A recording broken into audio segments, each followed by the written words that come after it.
Biasanya kita tawasul nyebut nama siapa aja? Syekh Abdul Qadir Jilani. Siapa lagi? Nabi Khidir. Wah, itu ngeri kali tuh. Ya, Nabi Khidir. Nabi Khidir masih ada nggak? Bener. Serius. Ada orang berani candaan ngejek Nabi Khidir, itu ada sekarang. Ya. Ada yang berani memperolok Nabi Khidir, ngakunya aswaja. Saya meragukan keaswajaannya. Ya. Mungkin dia aswaja kali, bukan aswaja. Ya. Nabi Khidir hidup, itu ijma ulama ahli tasawuf. Bukan lagi pendapat. Oh, ahli hadis beda, itu urusan mereka. Karena secara ilmu hadis Nabi Khidir memang diperdebatkan. Ahli hadis, i'timad ilmunya apa? Hissi. Apa yang didengar, apa yang dilihat, pakai indra. Kalau ahli zikir, ahli tasawuf, mereka pakai apa? Pakai kolbu, pakai roh. Maka kolbulah yang menentukan ini Khidir, ini bukan Khidir. Alaihi salatu wassalam. Jika kita bertawasul dengan seseorang, apalagi dia masih hidup, maka sesekali, sadar atau tidak, masyayikh, para kiai, kita kalau bertawasul ke beliau, kadang beliau hadir di tempat itu walaupun sebentar. Cuma ujiannya ketemu Nabi Khidir itu, kan biasanya ujiannya kalau kiai-kiai kita nyebutin masalah sedekah mulu, itu satu ciri. Tapi yang paling berat itu kiai-kiai yang suka berjidal dengan kelompok-kelompok aliran yang dianggapnya menyimpang. Ujiannya apa? Jika Nabi Khidir nyamar jadi orang yang menyimpang, supaya tawassulnya tambah kuat. Dan ciri-ciri Nabi Khidir berbicara ilmu, berbicara asrar, maka tawassulnya bukan lagi tawassul kuantitas, masuk kepada tawassul kualitas. Tapi kalau kita betul Ahlus Sunnah Nahdiyah, bertasawuf Imam Ghazali dengan torikot-torikot yang sahihah mu'tabarah, maka kita mesti membedah satu kitab yang judulnya Hikam, yang tadi sudah dibaca oleh ketua kita, yang menyebutkan bahwa ada 3 tingkatan orang dalam bersolawat. Yang pertama, solawat awam. Solawat awam mau onta ini hampir sama, beda-beda tipis, beda hajatnya orang awam apa, hajatnya onta apa, tapi sama. Onta datang kepada Rasulullah, ngadunya apa? Apa yang dikadukan onta kepada Rasulullah Sallallahu Alaihi Wasallam? Lapar Rasulullah. Tuh, antum jangan mengadukan itu kepada Rasulullah SAW. Kalau datang kepada beliau, kadukan yang lebih besar. Ya Rasulullah, nanti di akhirat aku bisa dijamin gak lapar. Itu baru benar. Kalau di dunia, apa kata beliau? Kata Imam Nawawi, arih nafsaka minan tadbir. Rehatkan dirimu dari memikirkan yang sudah Allah tadbir. Tadbir itu Allah sudah atur, Allah sudah jamin rezekinya.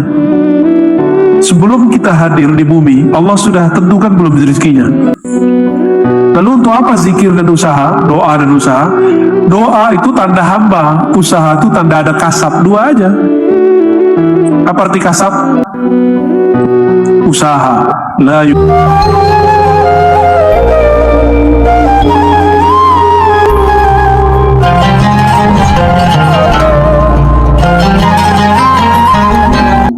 mohon maaf jika ada salah adab dari kami. Ini baru kali awal datang di Makassar. Ya.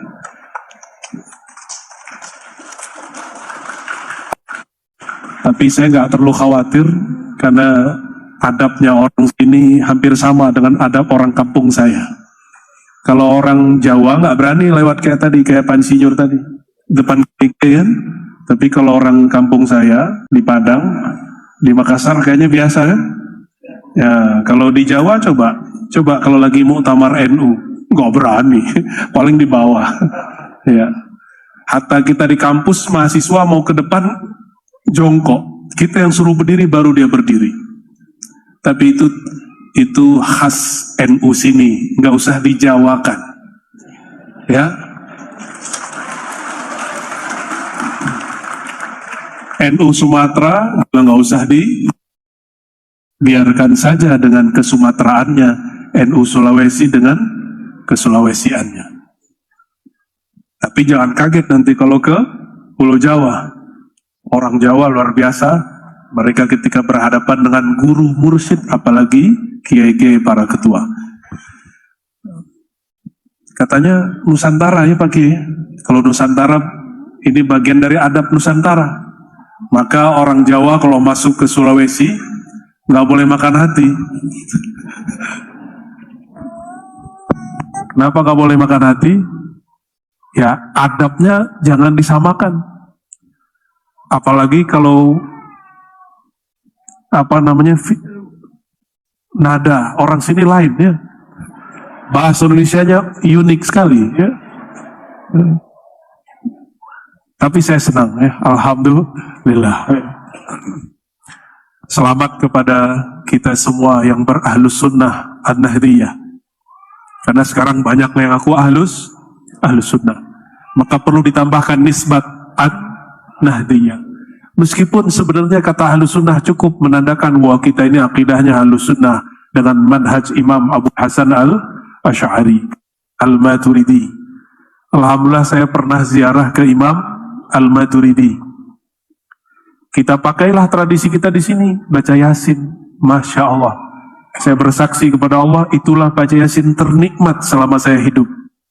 Baca Yasin di makbarahnya Sayyidina Syekh Abu Mansur al-Maturidi. Beliau wafat tahun 333 Hijriah.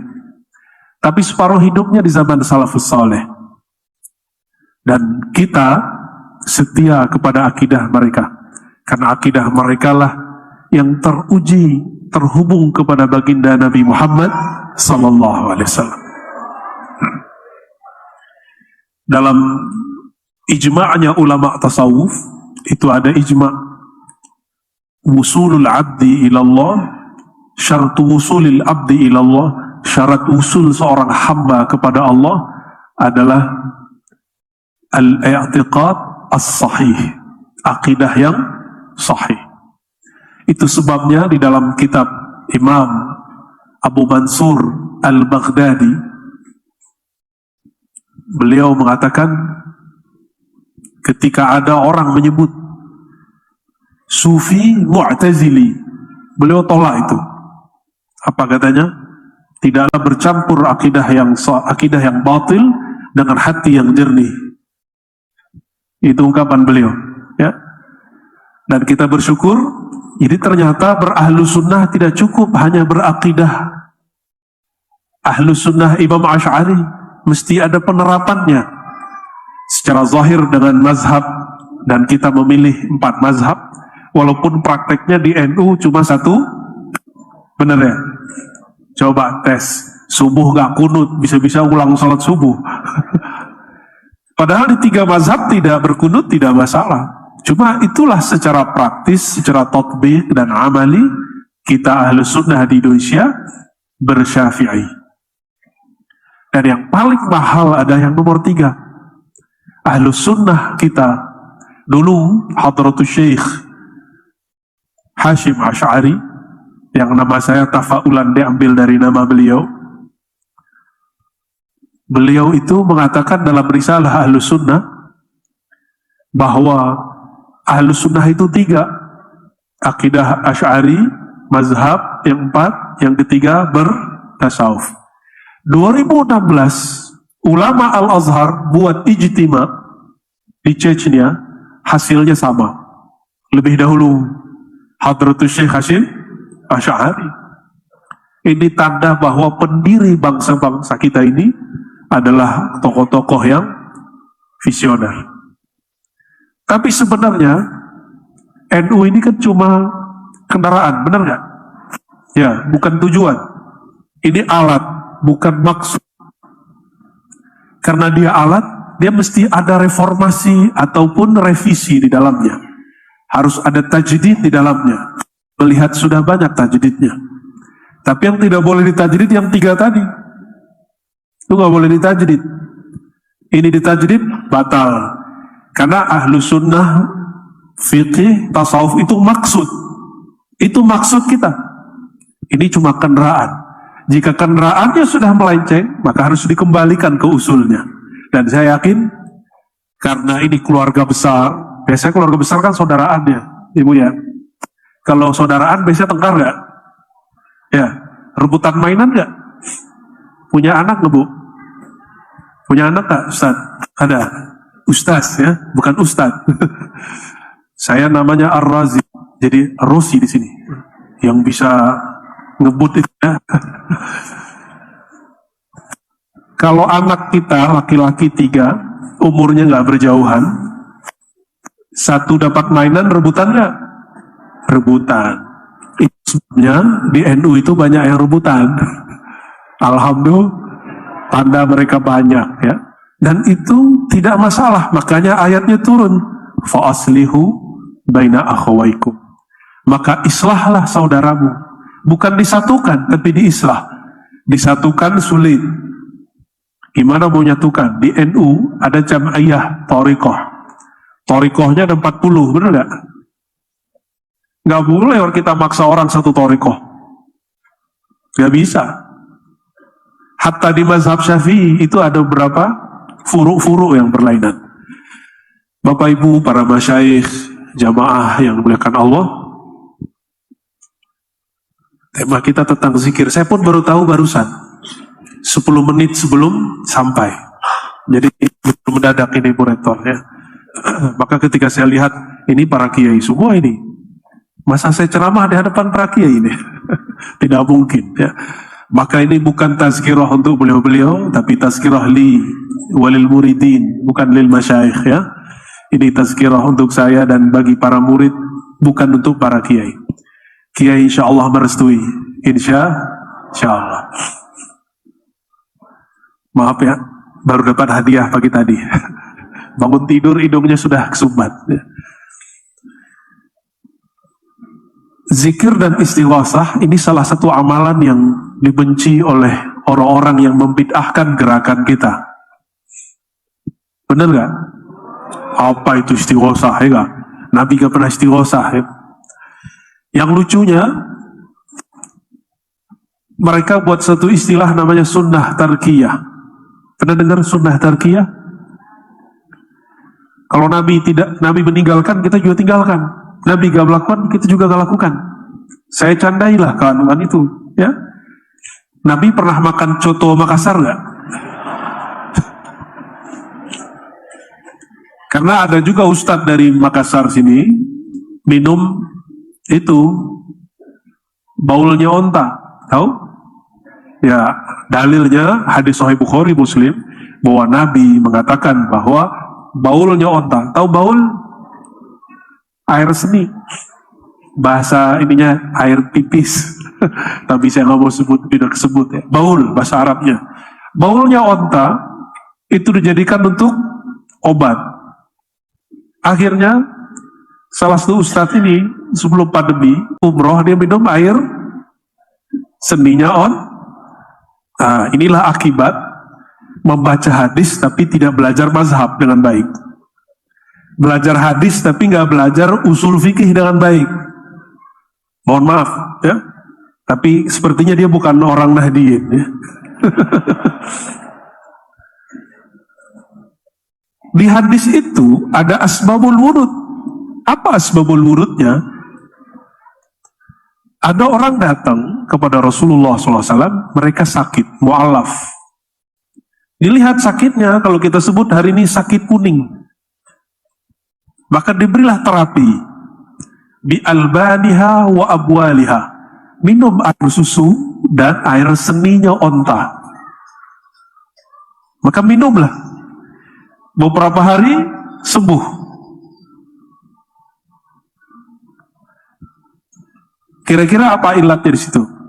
Yang belajar usul fikih. Ilat dalam mazhab Syafi'i, keharaman sesuatu salah satunya istikhbas, khabith, yang dianggap menjijikkan. Nah ini air baulnya onta itu menjijikkan. Tapi kok Nabi membolehkan mereka meminumnya? Kira-kira kenapa? Darurat? Nah, sambung lagi. Darurah tauhid tubihul. Oke. Darurat apa yang ada saat itu? Mereka sakit. Kalau kita sehat nggak usah minum. Ya kalau KNU biasanya gampang tuh hadisnya. Cuma kalau bukan KNU agak sulit. Ya. Walaupun sudah kuliah di luar negeri. Ya.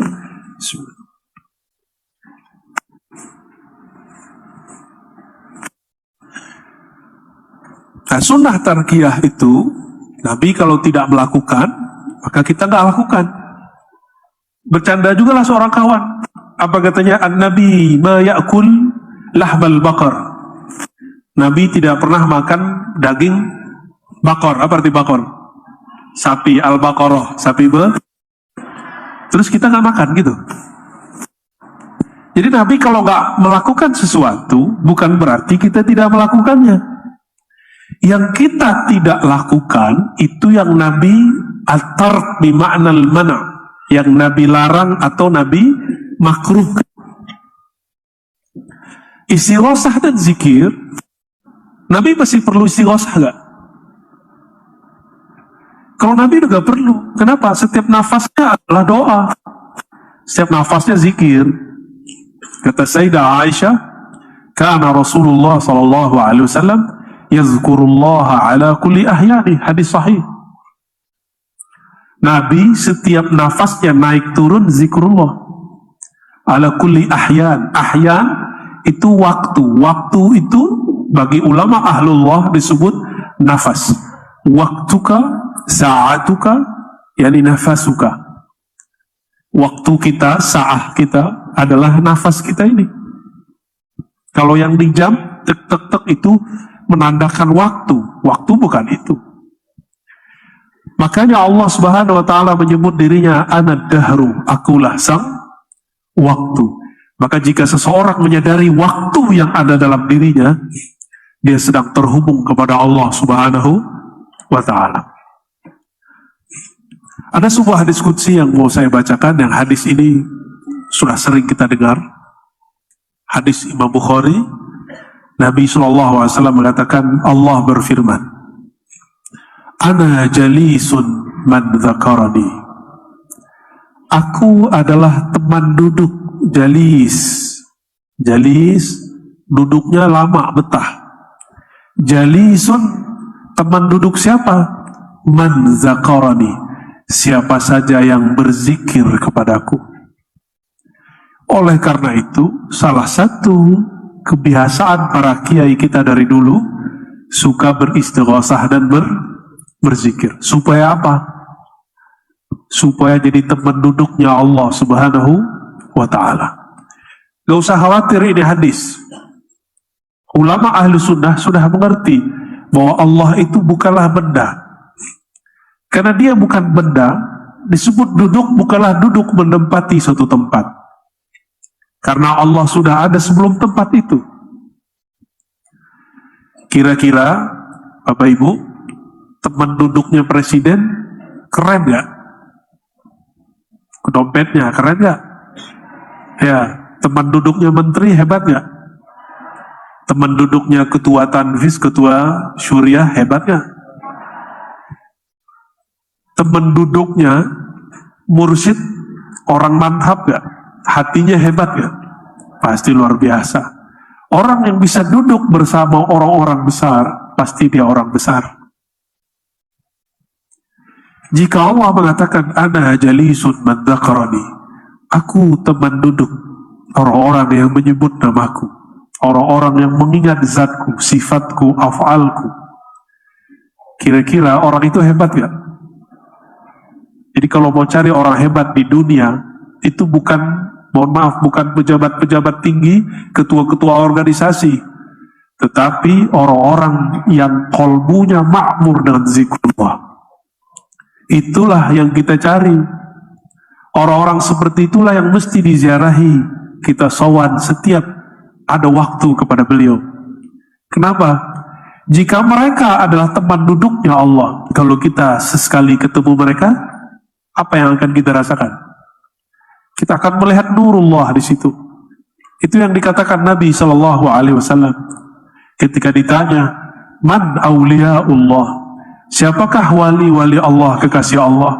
Apa jawaban baginda Rasulullah SAW? Man idza ru'u dzukirallah. Orang yang jika dilihat, dipandang, membuat orang yang memandangnya ingat Allah Subhanahu wa taala. Maaf, boleh kipas anginnya diarahin dikit.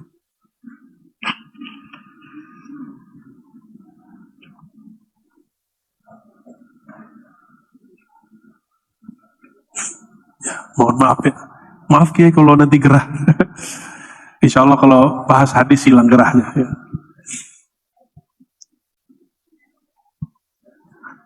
Kedekatan kepada Allah tadi, nah, kita lihat kalau ada seorang kiai, ada orang-orang dekat kepadanya. Ada ring satunya, ring duanya, benar nggak? Nah, kedekatan kepada Allah tergantung kita zikirnya zikir apa. Itu sebabnya beberapa waktu lalu saya ada sedikit kenceng kepada jamaah dan para kiai, para ustadz, para ajengan, para gus-gus, para habaib bahkan. Kalau sholawat harus beda sholawat kita sama sholawat onta, masih ingat ya? Itu bukan ngejek orang sholawatan, enggak. Tapi mau sampai kapan sholawatnya untuk duniawi? Sholawat itu sudah Allah sampaikan sebelum menciptakan aras, sebelum menciptakan langit dan bumi. Allah sudah berselawat kepada Nabi Muhammad SAW. Terlalu remeh. Kelihatan alfa terus baca sholawat itu remeh itu. Ya, sholawatin aja gitu boleh, tapi remeh itu. Tapi boleh nggak? Boleh, cuma remeh. Buka warung, sholawatin, itu remeh. Tapi boleh. Kalau yang mas-mas jomblo ini, supaya nggak jomblo, sholawat. Nah, berarti sholawat jadi pelet, Kiai. Gimana hukumnya tuh, Kiai? Sholawat untuk melet itu gimana ceritanya, Kiai? Nanti ada sholawat peletiah nantinya. Ijazahnya nggak tahu dari siapa tuh. Boleh. Tapi kalau kita betul ahlus sunnah nahdiyah, bertasawuf Imam Ghazali dengan torikot yang sahihah mu'tabarah, maka kita mesti membedah satu kitab yang judulnya Hikam, yang tadi sudah dibaca oleh ketua kita, yang menyebutkan bahwa ada 3 tingkatan orang dalam bersolawat. Yang pertama, solawat awam. Solawat awam mau onta ini hampir sama. Beda-beda tipis. Beda hajatnya orang awam apa, hajatnya onta apa, tapi sama. Onta datang kepada Rasulullah ngadunya apa? Apa yang dikadukan onta kepada Rasulullah Sallallahu Alaihi Wasallam? Lapar Rasulullah. Tuh. Antum jangan mengadukan itu kepada Rasulullah SAW. Kalau datang kepada beliau, kadukan yang lebih besar. Ya Rasulullah, nanti di akhirat aku bisa dijamin gak lapar gitu. Itu baru benar. Kalau di dunia, apa kata beliau? Kata Imam Nawawi, arih nafsaka minat tadbir. Rehatkan dirimu dari memikirkan yang sudah Allah tadbir. Tadbir itu Allah sudah atur. Allah sudah jamin rezekinya. Sebelum kita hadir di bumi, Allah sudah tentukan belum rezekinya. Lalu untuk apa zikir dan usaha, doa dan usaha? Doa itu tanda hamba, usaha itu tanda ada kasab, 2 aja. Apa arti kasab? Usaha. La yukallifullahu nafsan illa wus'aha. Ayat lain, laha ma kasabat. Ya. Kata Sayyidina Ali, ar-rizqu imma talibun wa imma matlubun. Kita itu terhadap rezeki 2 aja. Ada pemburu rezeki, ada yang diburu rezeki. Kalau kiai-kiai ini sepertinya sudah diburu rezeki ini ya. Benar Pak Kiai? Kalau yang depan saya kayaknya masih abu-abu ini. Ada iya, ada enggak, banyak enggaknya.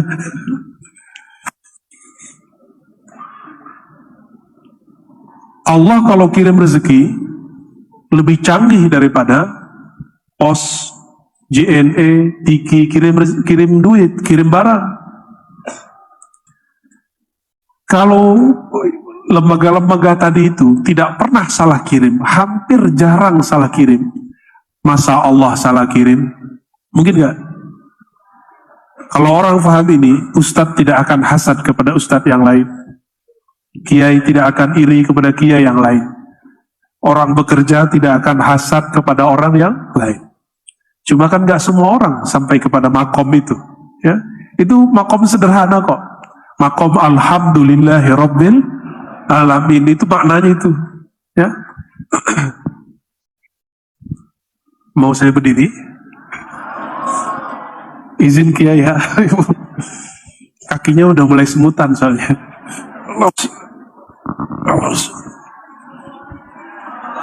Allah baru kelihatan yang di pojok ya. Aslinya kaki saya semutan, bukan pengen lihat yang di pojok. Jika disebutkan ana jali, aku teman duduk, teman nongkrong, teman ngobrol, orang yang menyebut-nyebut namaku, maka ada tingkatan orang yang dekat kepada Allah. Ya, kalau tadi cuma nyebut-nyebut, nyebut itu gimana? Ya Allah, ya Allah, ya Allah, itu nyebut namanya. Ya, ada orang yang nyebut-nyebut nama Ibu Rektor. Ada orang di dalam kantor barengan sama Bu Rektor. Tinggian mana makomnya? Ya? Di luar sebut-sebut Bu Rektor, Bu Rektor, Bu Rektor, Bu Rektor, Bu Rektor. Tapi di dalam kantor ada orang ngobrol. Kalau sudah ketemu, mungkin nggak sebut-sebut nama Bu Rektor. Bu Rektor nanti nanya, kamu ada apa Mas? Ada apa? Sama aku gitu. Jadi ternyata makom nyebut-nyebut itu makom pertama. Supaya hati ini terbiasa kepada yang punya nama. Ya. Ini ada yang muda-muda gak sih? Oh ada. Kalau yang muda-muda nih, kalau yang tua-tua saya udah paham. Pernah jatuh cinta gak yang jomblo-jomblo ini? Ya. Kalau jatuh cinta, oh ada mbak-mbak juga ya. Kalau jatuh cinta sama seseorang, cari-cari nama dia nggak di Google, di Facebook, Instagram, tuh kan cari-cari nama dia. Maka pertama kali kita membangun hubungan kepada Allah itu cari-cari nama di Google Kolbu. Jadi harus dibanyak-banyakin di sini, harus dibanyak-banyakin. Coba nih, yang jomblo nih, yang ada itu apa tuh? Lambang apa tuh? PMI, oh, lambang PMI. Ente anggotanya. Kayaknya wajahnya masih wajah-wajah SMA. Tapi ternyata udah mahasiswa ya. Ya, ngaku jomblo, orang-orang masih percaya nih ya. Kalau ente suka sama yang ono, nah, nyari-nyari nggak di Google? Enggak, emang nggak ada di Google. Adanya di mana? Di Instagram ya. Nyarinya di mana? Di Instagram. Berarti ada cara berkomunikasi. Instagram, Facebook itu disebut thoriqoh. Cara membangun komunikasi kepada Allah SWT itu thoriqoh. Ya, jadi kalau anak muda thoriqohnya ada Instagramia, ada yang baru-baru nih TikTok gitu ya. Pak Kiai tahu TikTok apa Kiai? Pak Kiai tahu TikTok tuh ambil rotan, kalau sini TikTok baru tahu ya. Itu bid'ah semua Pak Kiai. Nabi nggak pernah main TikTok.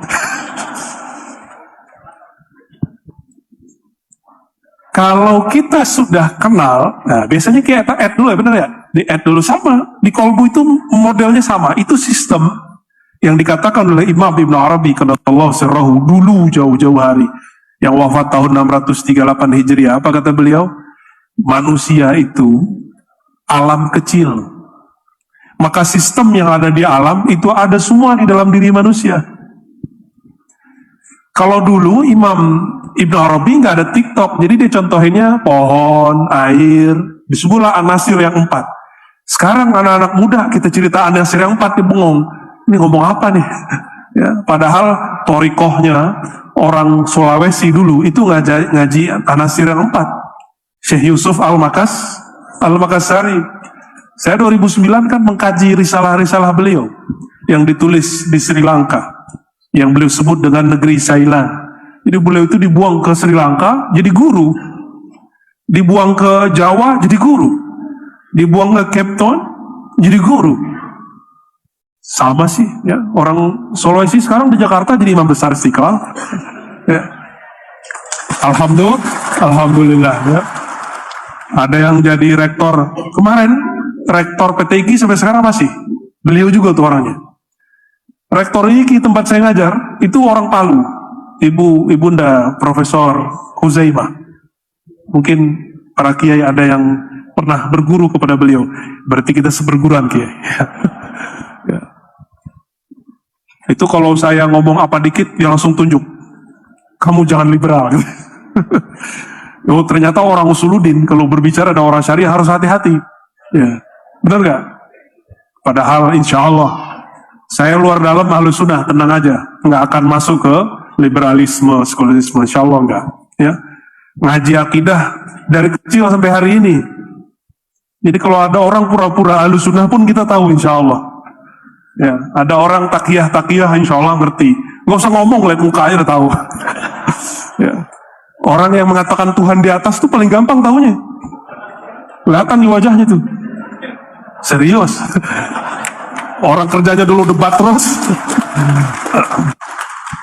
Tapi emang begitu, gak boleh keras. Mereka tuh lagi mencari Tuhan.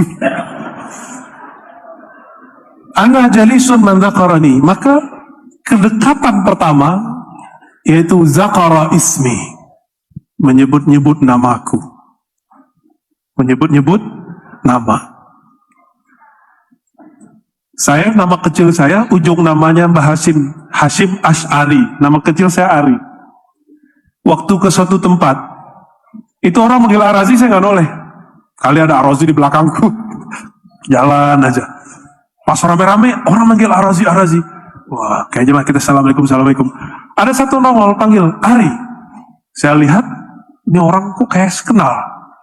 Kami sudah tidak jumpa bertahun-tahun, dulu kecil. Langsung saya ambil, saya bawa ke dalam. Terobos kayak tadi itu, ya. Banser kita terobos aja. Gak mau masuk dalam. Kira-kira seperti itu. Apa rahasianya? Jadi menyebut nama, itu ada nama yang umum, ada nama yang khas. Itu ke makhluk. Paham lah maksudnya? Itu yang disebut Al-Ismul A'zam. Ada nama-nama di sisi Allah yang nama spesial, disebut Al-Ismul A'zam. A'zam itu agung. Jika Allah dipanggil, semua orang manggil ya Allah, ya Allah, ya Allah, orang manggil semua. Tapi jika dia dipanggil dengan nama A'zam, Allah akan langsung nanya, kamu mau apa? Itu. Ya abdi, wahai hambaku, apa yang kau mau? Tapi kalau si hambanya bijak, mengatakan, ya Rabb, sebelum aku ada, engkau sudah tahu. Anta alim, qabla wujudi. Tapi kalau nggak paham, apa yang terjadi? Si hamba su'ul adab kepada Allah.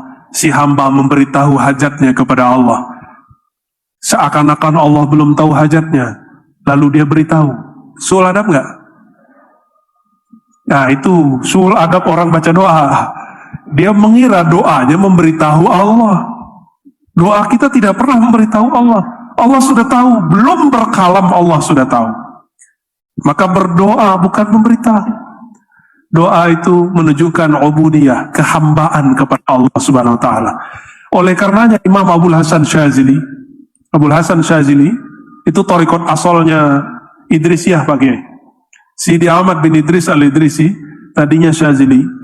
Lalu beliau mengalami pengalaman rohani yang luar biasa, maka Allah Subhanahu wa taala berikan asrar-asrar. Jalur beliau disebut kemudian Idrisiyah Ahmadiyah. Ya. Imam Syazili mengatakan Ismul A'zam itu tidak hanya nama Asmaul Husna dan nama-nama spesial itu. Al-Ismul A'zam itu adalah waliyun min awliyaillah. Kekasih-kekasih Allah itu juga disebut Al-Ismul A'zam. Makanya kita buat namanya tawassul dan Inilah dasar kenapa istighosah itu ada, kenapa tawassul itu ada, dan menyebut ila hadrati, ila ruhi, bihaqi Sayyidina Muhammad SAW, bihaqi Syekh Abdul Qadir Jilani. Kenapa kita menyebut seperti itu? Karena aulia itu adalah al-ismul a'zam. Saya pernah mau menemui Abuya Said Ahmad bin Abuya Said Muhammad di Mekah. Mungkin beliau pun sudah lupa, ya, udah lama. Itu mau ke sana, bawabnya nanya yang jaga, kamu murid siapa? Nah, gitu. Maka kita harus sebut nama guru kita. Saya murid Syekh Fulan di Pulau Jawa. Oh, itu gurunya, itu sianunya Abuya. Langsung masuk. Di umrah yang berikut, cowoknya ikut ngaji nih. Di umrah yang berikut, saya mau datang lagi. Di Saudi sudah ketat. Kalau bukan orang-orang tertentu, nggak diterima. Ditanya, kamu murid siapa? Ada pesan dari kiai siapa? Saya nggak sebut-sebut kiai siapa. Nggak tembus. Mau coba-coba bawa diri sendiri, nggak tembus. Paham nggak maksudnya, analognya? Kiasnya paham nggak? Kita ini walaupun hebat, kata kita, tapi kalau nggak punya guru, nggak punya mursyid, nggak punya imam, nggak diterima oleh Rasulullah SAW. Nanti datang kepada Rasulullah, ya Rasulullah, ana ummatuka ya Rasulullah. Wahai Rasulullah, aku umatmu, wahai Rasulullah. Rasulullah tanya, kamu umatku yang mana? Ditanya dulu, umatku yang mana? Nanti kita jawab, saya akidahnya ikut imam ini, ikut imam itu, ikut, boleh. Mungkin kalau berandai-andai, kalau Gus Dur masih hidup, mungkin beliau berandai-andai. Ngomong aja TNU itu. Allahumma sholli ala Sayyidina Muhammad. Tapi ntar ini diputar-putar orang. Kita nggak akan ngomong begitu. Kita hanya ngomong begini, al-isnad minad din. Yang ngomong siapa ini?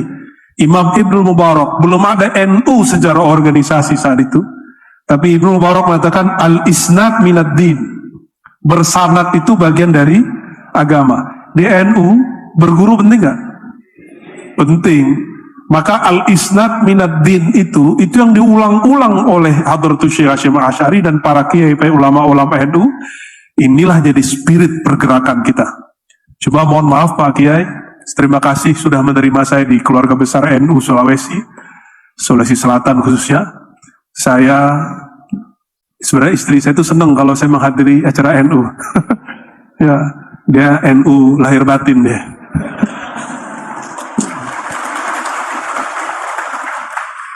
Tapi kalau saya minta istisyarah kepada kiai-kiai, udah kamu didakwah aja, dakwah ahli sunnah, tidak usah masuk organisasi. Maka untuk sementara saya tidak masuk dulu ke struktural kemanapun, cuma mendakwakan spirit ahli sunnah wal jamaah. Ya. Gimana? Boleh nggak? Allahumma sholli ala sayyidina Muhammad. Jadi apabila kita memanggil dengan nama yang spesial, Allah akan menoleh dengan tolehan iltifat yang khas, dengan menoleh yang spesial. Itulah rahasia kenapa ada kiai-kiai tertentu yang Allah beri sir di kolbunya. Maka sir di kolbu seorang syekh, kiai, tergantung nama apa yang dia ulang-ulang di kolbunya. Saya punya guru, dia hanya ulang-ulang basmalah. Bismillah, bismillah aja, mau ngapain bismillah. Dan kita melihat dia fana fi asma'illah. Dia fana asik dalam nama Allah Subhanahu wa ta'ala. Ada yang lebih tinggi lagi. Ya. Tadi asma' ismul azam. Ada nama af'al, ada nama sifat, ada nama zat.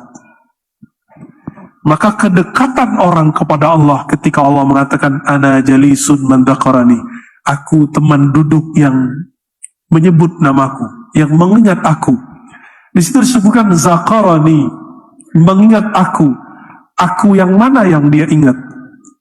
Aku namaku, perbuatanku, sifatku, atau zatku. Nah, yang mengingat Allah zatnya, sifatnya itu ring satunya Allah itu. Itulah para anbiya dan aulia. Kita kalau belum sampai di sana, minimal mengingat yang dua level ini, nama dan af'al. Ingat nama Allah, ingat perbuatan-perbuatan Allah. Pasti hafal ayat ini. Ya Bani Israel dzkuru ni'mati allati an'amtu alaikum. Wahai Bani Israel, ingatlah. Apa yang perlu diingat? Nikmatku kepada kamu. Nikmat Allah itu fi'lullah, perbuatan Allah. Cuma orang mengingat nikmat Allah itu ada dua.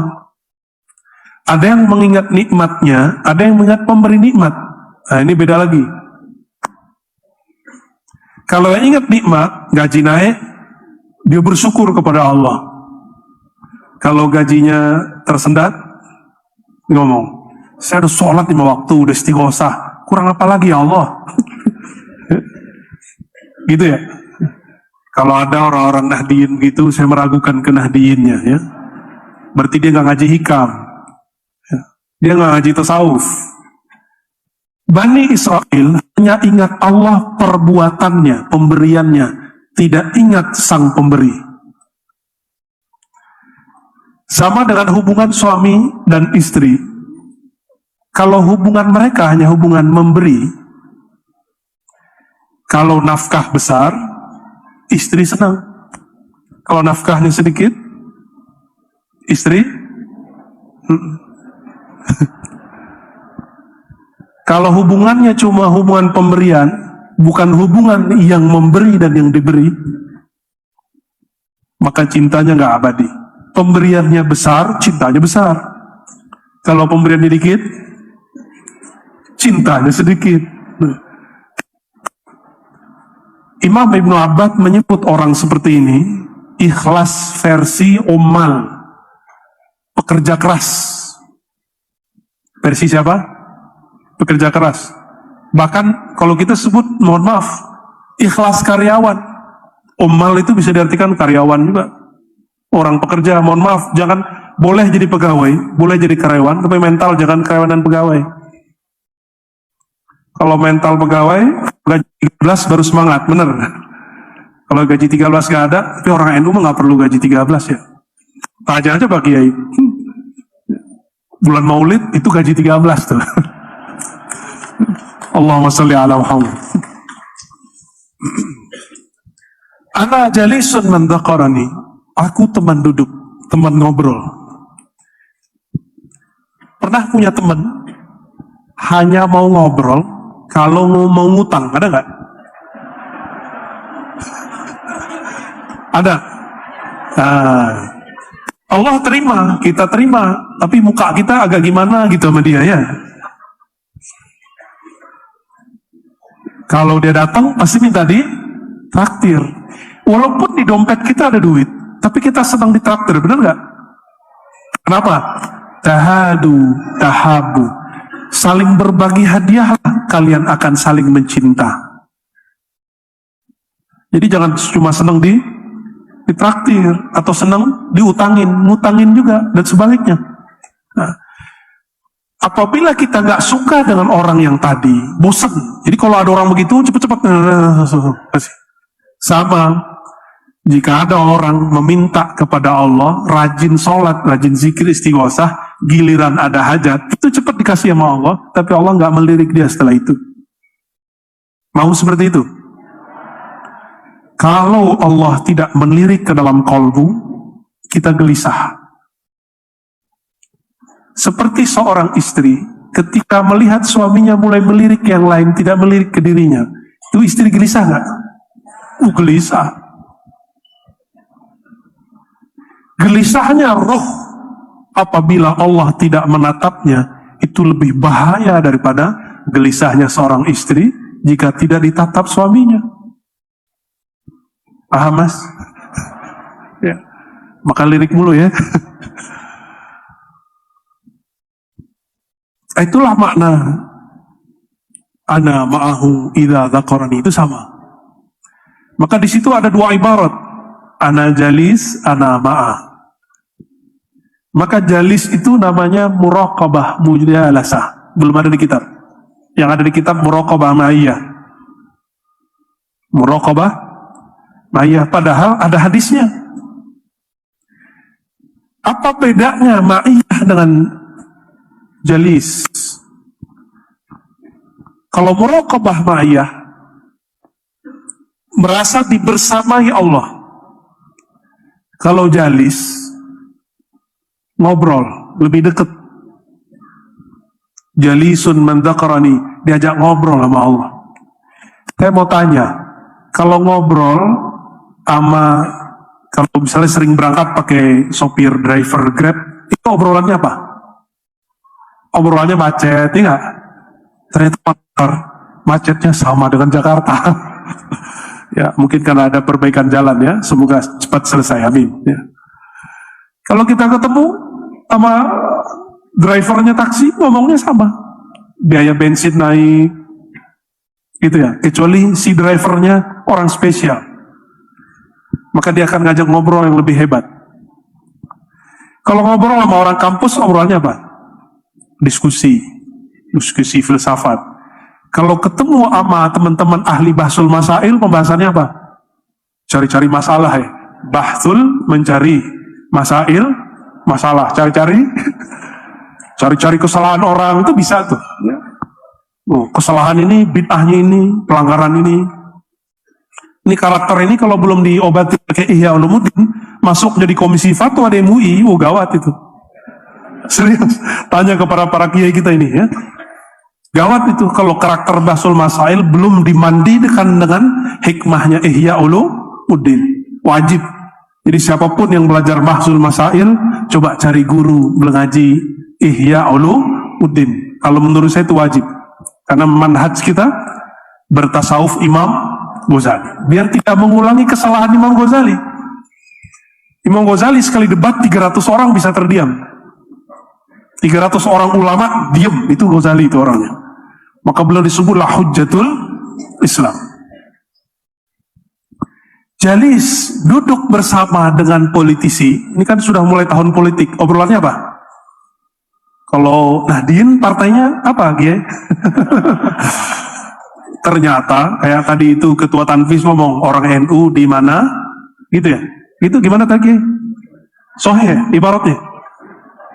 Orang Nahdien di mana-mana. Oke, berarti ada di partai hijau, partai biru, partai merah juga, kuning juga banyak.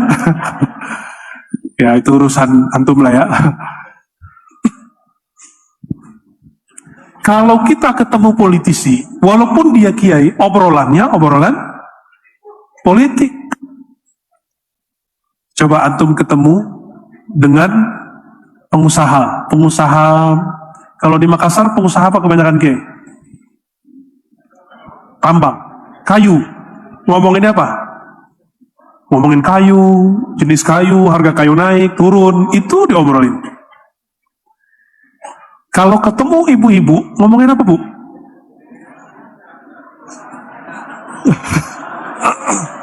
Ngomongin bedak ya. Jilbab gitu ya. Tas yang dibawa gitu ya.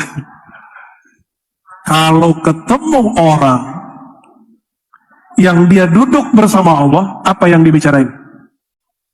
Pasti dia ngomongin Allah. Kalau orang yang diajak berteman oleh Allah, jalis, teman duduknya Allah, teman ngobrolnya Allah, kira-kira obrolannya apa?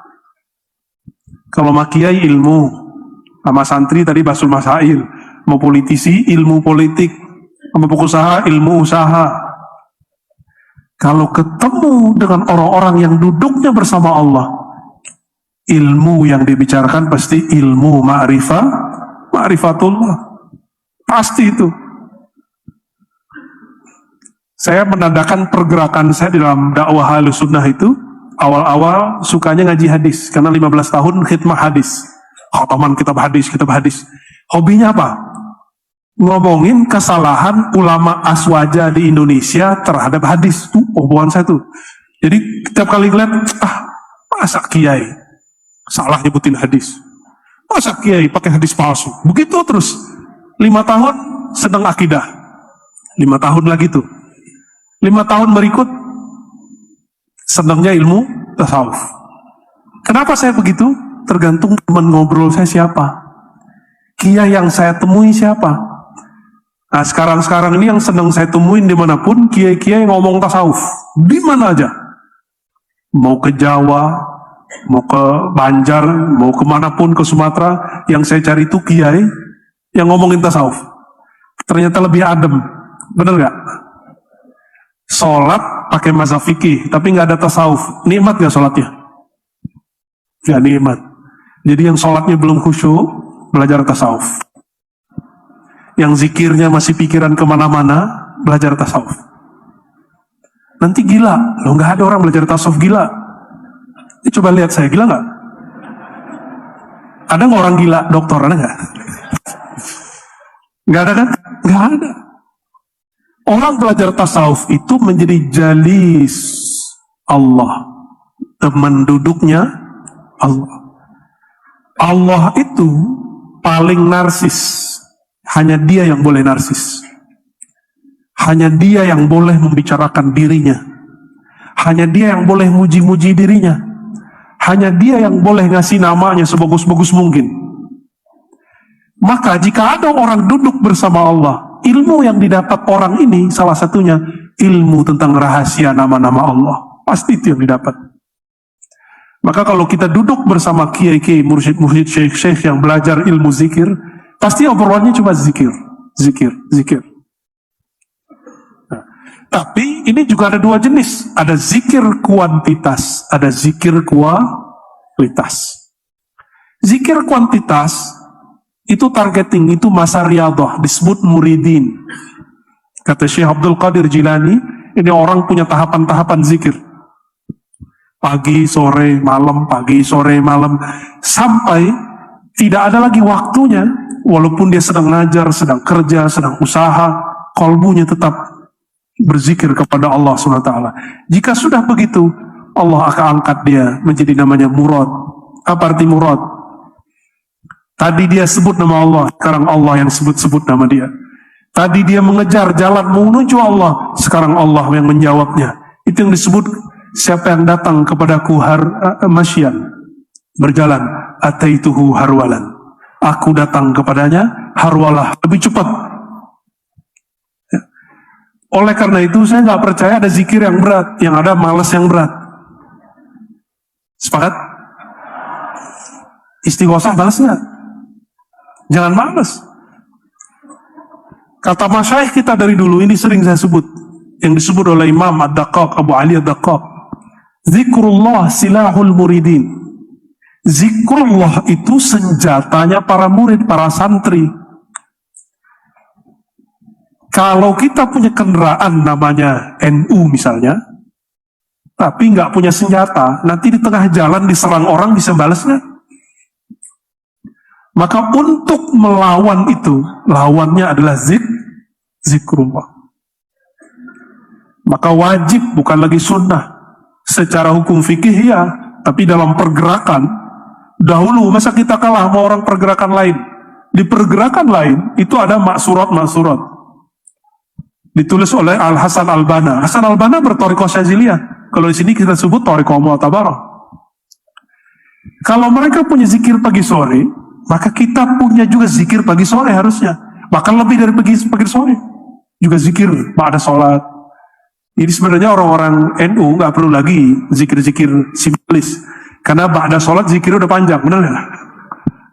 Jadi zikir ba'da sholat itu yang kita olah lebih panjang. Nah, Bapak Ibu yang melakukan Allah, maka kita ini sepenting apakah di sisi Allah? Yaitu sepenting apakah Allah dalam kolbu kita.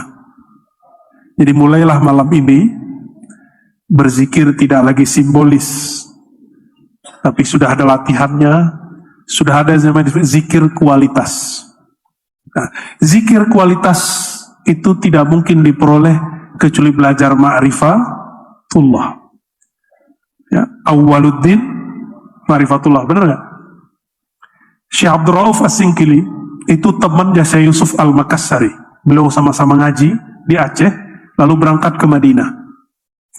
Thariqahnya ada yang sama, ada yang beda. Syekh Yusuf, beliau juga berqadiriyah, berkhalwatiyah, sedangkan Syekh Abdul Rauf, thariqahnya qadiriyah dan khalwa dan syatariyah. Berarti miripnya mereka di mana? Di qadiriyahnya. Itu penulis kitab, ya, yang kemudian menjadi buku wajib bagi para murid, dan menyebutkan dari kitabnya tentang thariqat Imam Kushashi, awalu ma yajibu alal murid ma'rifatullah. Yang pertama yang wajib dipelajari seorang murid supaya zikirnya tidak lagi sekedar menghitung, tapi lebih daripada sekedar menghitung, mulai memahami yang punya nama. Gimana caranya? Ma'rifatullah, kenal nama yang disebut. Itu sebabnya saya menghimbau diri saya sendiri dan para masyayikh, para kiai, ayo kita hidupkan kajian-kajian syarah al-asmaul husna. Ya, kebetulan kami secara online sudah buat kajian asmaul husna. Dulu kita juga ada di Jakarta, namanya Pondok Indah, tapi terbatas di ruang khusus kajian al-asmaul husna. Alhamdulillah pandemi jadi berhenti. Sampai sekarang belum sempat lagi mengulang. Terakhir yang mau saya sampaikan, Bapak Ibu yang bukan Allah, apabila menyebut nama Allah dan kekasih-kekasih Allah disebut al-ismul a'zam, maka supaya kita kalau bertawassul itu ada rasa yang luar biasa, pelajari nama yang kita tawasuli. Biasanya kita tawassul nyebut nama siapa aja? Syekh Abdul Qadir Jilani. Siapa lagi? Nabi Khidir. Wah, itu ngeri kali tuh. Ya, Nabi Khidir. Nabi Khidir masih ada nggak?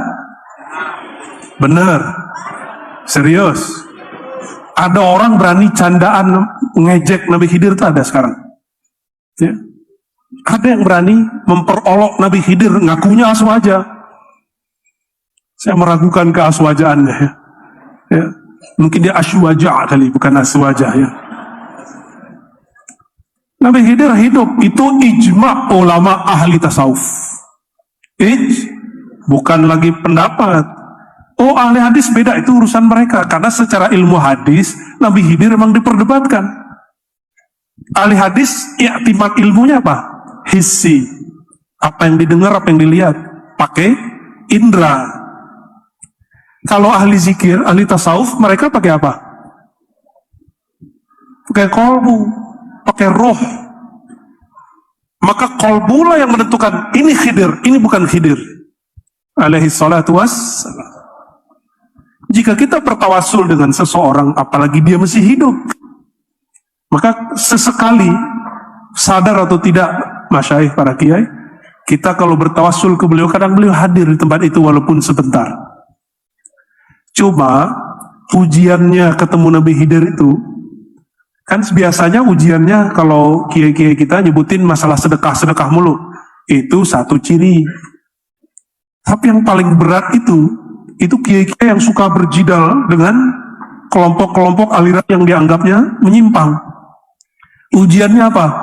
Jika Nabi Khidir nyamar jadi orang yang menyimpang, itu paling berat. Ujian Nabi Musa apa? Beliau mengatakan, ana a'lam, saya paling ngerti, paling berilmu. Ujian beliau siapa? Orang yang punya ilmu lain. Maka berdasarkan ini ada kaidah sirriyah, kaidah sir yang dapat kita ambil. Ujiannya orang-orang yang pewaris para nabi, ketika bertemu orang yang diberikan ilmu yang lain daripada dirinya, itu dia. Jadi kalau ketemu yang begitu, hati-hati, tidak boleh merendahkan. Ya, husnuzon kepada semua orang. Dan hindari mengatakan, oh di Makassar ini saya yang paling alim, hindari itu. Paling kalau ada yang ngomong, yang paling sakti saya, waduh gawat ya. Tunggu ya. Biasanya langsung ada pelajaran habis itu. Kalau Allah masih sayang.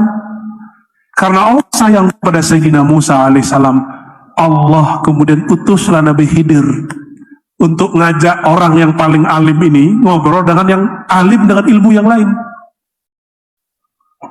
Coba bayangin, Nabi Khidir melakukan hal-hal semua pantangan Nabi Musa. Maka itu kaidah yang kedua. Ujian Khidriyah itu kita akan melihat amalan-amalan orang yang berlawanan dengan prinsip kita. Itu Khidriyah itu. Itu yang kita tawasulin itu, ya. Oh, ada teman saya dapat salam aja udah seneng banget. Tapi merendahkan Nabi Khidir, itu nggak benar, ya. Dan salah satu sir para kiai NU dari masa ke masa yang saya tahu adalah muhadatsah Khidiriyah. Itu tertulis dari kitab Khatul Aulia atau Siratul Aulia karya Imam Al-Hakim At-Tirmizi, imam ahli hadis semasa dengan Bukhari, Muslim, Ibnu Huzaimah. Apa kata beliau? Salah satu ciri aulia pendiri NU wali gak? Benar gak nih? Yang kenceng dong, pendiri NU wali gak? Makanya mereka punya namanya Musabbaat Khidriyah. Diamalin gak di sini? Ini kalau boleh usul kepada pemimpin-pemimpin zikir, majelis zikir, silakan amalkan Musabbaat Khidriyah. Musabbaat 7 Khidriyah dari Nabi Khidir. Disebutkan oleh Imam Ghazali bahwa Ibrahim At-Taimi ketika umrah, beliau bertemu Sayyidina Khidir setelah tawaf. Lalu ditanya oleh Ibrahim At-Taimi, "Man anta?" Ente siapa? "Ana Khidir." Kaget ya. Kalau gitu ajarkan saya. Diajarkanlah Musabbaat Khidriyah. Apa yang diamalkan dalam Musabbaat Khidriyah?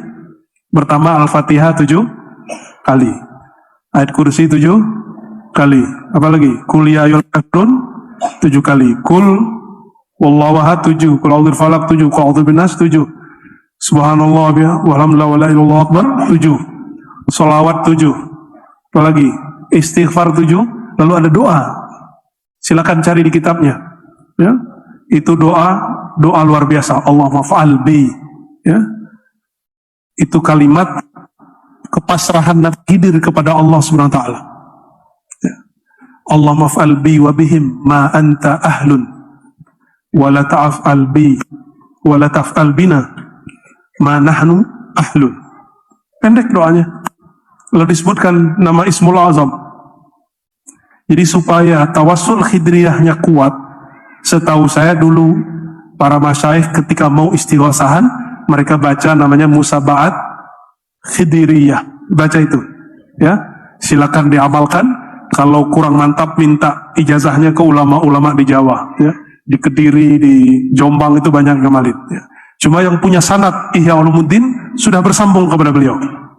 Ya, saya yakin beberapa masyayikh kita di sini memegang sanad Ihya Ulumuddin.